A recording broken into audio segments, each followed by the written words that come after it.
Assalamualaikum warahmatullahi wabarakatuh.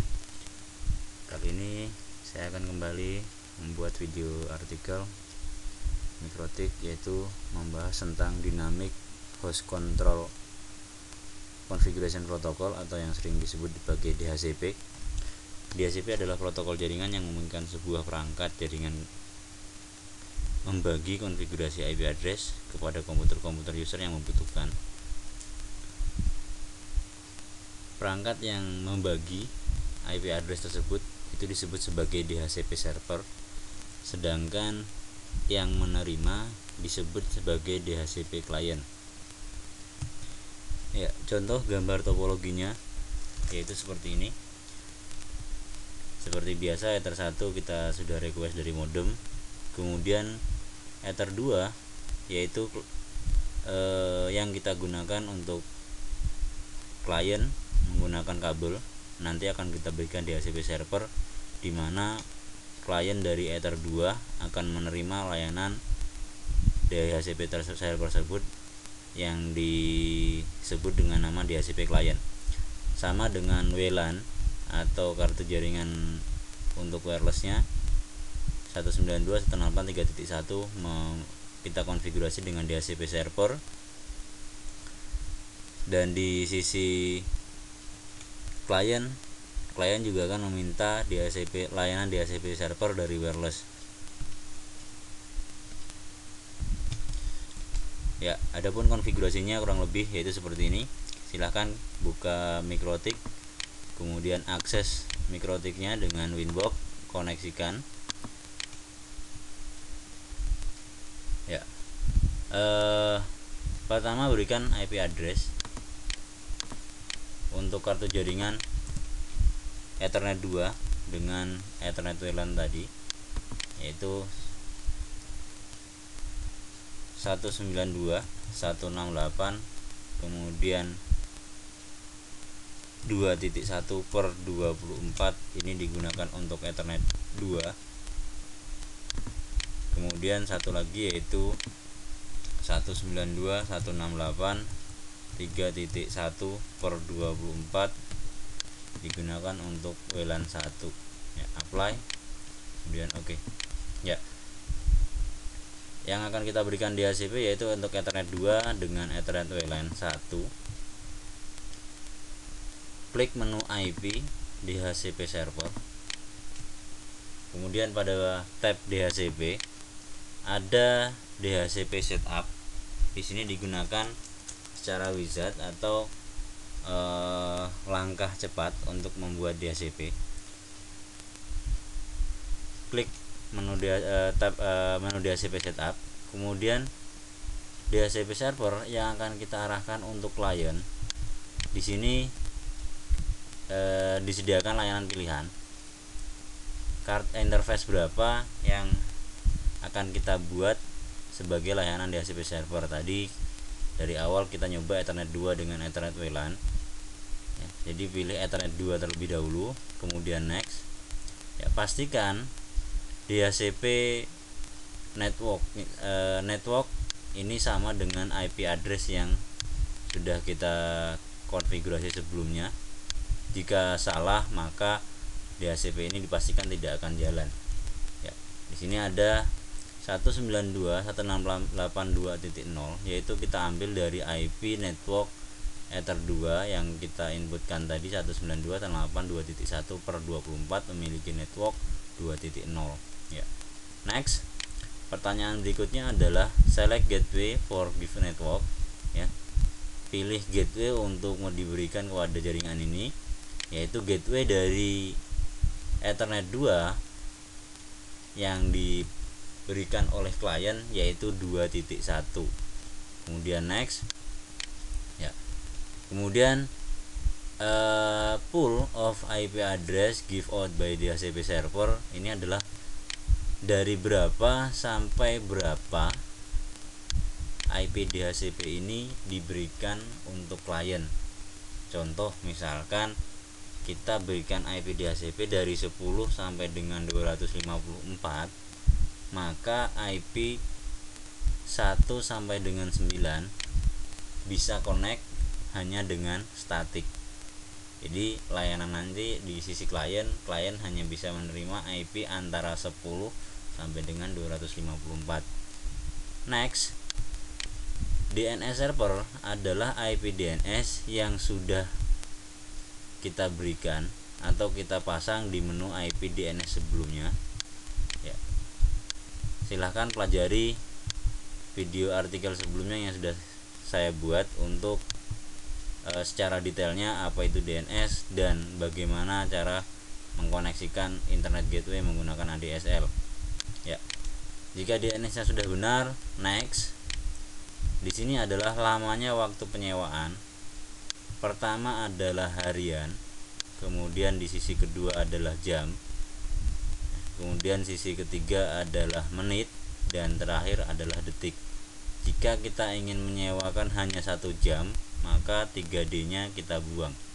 Contoh, kita menyewakan 1 jam, kita tulis seperti ini ya, 1 jam 50 menit kita buat ini. Ya, silahkan dikombinasikan sendiri sesuai dengan kebutuhan. Kemudian next ya, sukses. Oke, DHCP sudah kita buat ya. Hasil pembuatan dari DHCP tersebut ada di DHCP server ya, kemudian di network, dan satu lagi ada di IP pool. Jadi jika terjadi kesalahan maka bisa dihapus di menu DHCP, kemudian network, dan terakhir ada di pool. Satu lagi kita buatkan untuk wireless, yaitu DHCP. Kita pilih perangkatnya untuk wireless tadi atau WLAN 1. Next ya, apakah benar IP DHCP networknya untuk wireless 3.0? Kita cek di sini, yaitu 3.0 sebagai network WLAN 1 dengan IP address 192.168.3.1 benar, maka lanjut next. Kemudian untuk gateway-nya klien diberikan IP 3.1 benar ya, ini nanti akan dibaca di klien. Kemudian next, ini akan disewakan mulai dari berapa sampai berapa. Contoh, saya akan menyewakan ini mulai dari angka 2 sampai dengan 25, maka angka di atas 26 sampai dengan 254 tidak disewakan. Jadi kalau misalkan sudah disewakan IP-nya ada klien sudah mencukupi atau full sampai 25, maka angka 26 harus dibuatkan sebagai statik ya. Next, DNS-nya mengambil DNS yang sudah kita buat sebelumnya. Next, kemudian waktu penyewaannya kita bisa atur. Misalkan yang di klien kita hanya menginginkan untuk 1 jam ya. Next, sampai sukses ya. Maka sudah terbuat lagi, yaitu DHCP untuk WLAN 1.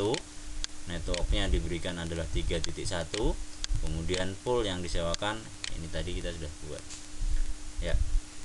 Untuk pengujian silahkan koneksikan ke salah satu interface, baik bisa melalui Ether 2 ataupun melalui WLAN 1 ya. Contoh, saya akan mengkoneksikan melalui WLAN 1. Yang WLAN 1 di alat ini sebelumnya sudah saya setting, jadi saya hanya fokus untuk DHCP. Untuk setting bagaimana internet ini bisa terkoneksi, silahkan dibuka kembali video sebelumnya ya. Saya menggunakan wireless sebagai kliennya. Di dalam wireless tadi sudah saya setting, yaitu Davia. Kemudian kita bisa koneksikan, kita tunggu sampai dia mendapatkan IP address dengan status connected. Jika sudah connected seperti ini, kita bisa cek konfigurasi apakah laptop ini sudah mendapatkan DHCP server. Buka di menu Open Network Sharing Center ya, klik kanan di kartu wirelessnya, kemudian change setting ya. Kita cek WiFi ya. Klik 2 kali dan pilih detail ya. Tadi kita menyewakan untuk wirelessnya angka 2 sampai dengan 25, maka ini sudah berhasil kita ambil Ya, sekarang kita tinggal menguji bagaimana internetnya, apakah sudah terkoneksi atau belum. Kita buka browser.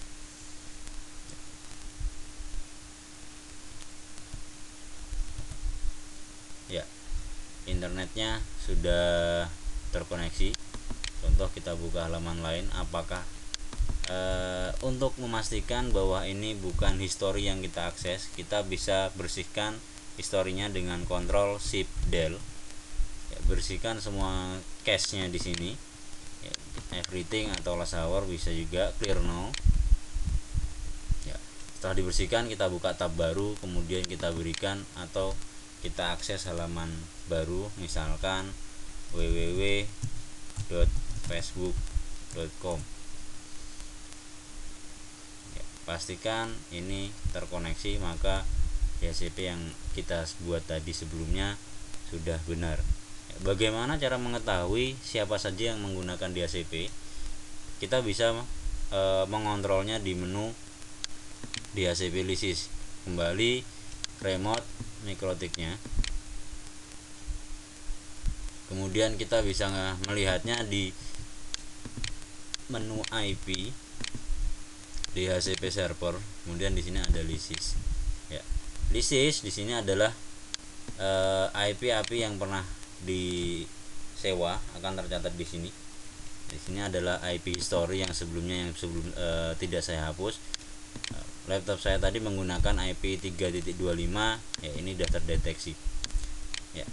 Contoh, misalkan ingin memberikan bahwa IP 3.25 ini ya, hanya dipakai atau diberikan untuk Davia. Jadi ketika PC yang bernama Davia ini dengan MAC address seperti ini, ketika koneksi ke internet kita ya, atau koneksi ke server kita, dia selalu mendapatkan IP 3.25, kita buatkan statik ya. Jadi disewakan secara tetap dengan cara make static ya. Ini seperti ini bisa kita lakukan ya.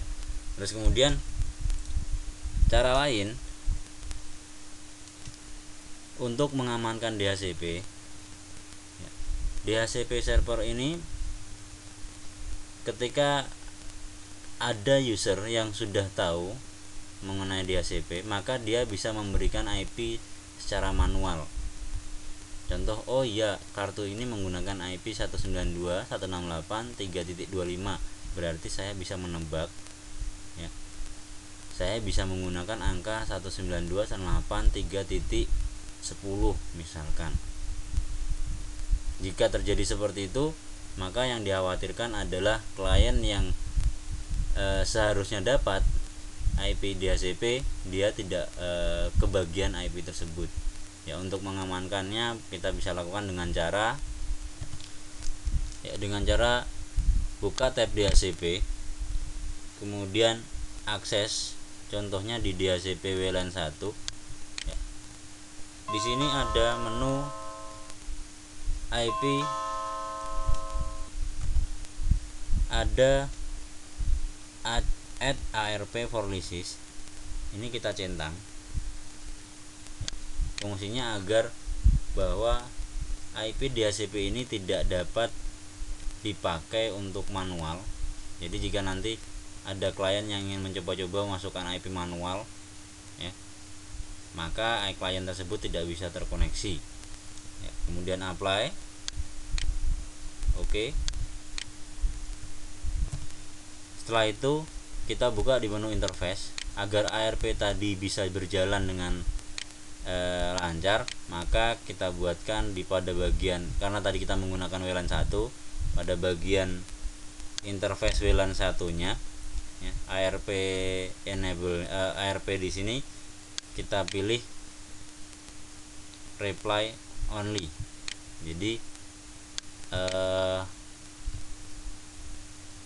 DHCP tidak akan bisa dipakai secara manual. IP yang DHCP tidak akan bisa dipakai secara manual untuk klien. Ini pengamanan yang simple ya. Pengamanan lain silahkan Anda cari di Google, banyak artikel-artikel mengenai mikrotik.